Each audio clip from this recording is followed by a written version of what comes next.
So this is what 36 hours on the trail with a vice presidential nominee looks like. Ohio Senator JD Vance is former President Trump's running mate this cycle. He and his wife Usha boarded their campaign plane in Arlington, Virginia on a Monday afternoon to head to the battleground state of Georgia, where Vance was speaking at a gathering of evangelical Christians. My buddy Torian filmed this as I was in place to do a live shot with our streaming service, Spectrum News Plus, before Vance delivered his remarks. Torian even held a light.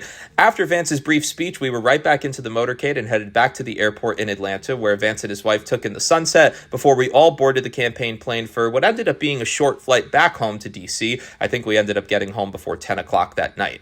About 12 hours later, we were back on the tarmac in Arlington, Virginia, waiting for Vance's motorcade to drop him off. They let the press hop on board to drop off our bags, and then we head back down to the tarmac when Vance gets there. This is their 10-month-old puppy, Atlas, who joined us this day. We first headed to Grand Rapids, Michigan, another key battleground state. This is our view from the motorcade as we departed from the airport. Made a 35-minute drive to a farm in Sparta, Michigan, where we quickly set up our equipment again to do more live shots before Vance took the stage. This is my buddy Torian, who works for CBS News. After Vance delivered his stump speech and took some questions, we were right back in the motorcade. He ended up holding a gaggle with us under the wing of his plane, so I got to question him there before we flew to Wisconsin. During that flight, I edited some video. We ended up landing in Eau Claire, where Vance was off to another campaign event. We were back in the motorcade, back to an event space where several hundred supporters were gathered for a campaign rally, where Vance delivered his stump speech, rallied up the crowd, which you could see here. About 500 people showed up. And then sometimes he takes questions from the press, so I got to ask him another question in front of the crowd.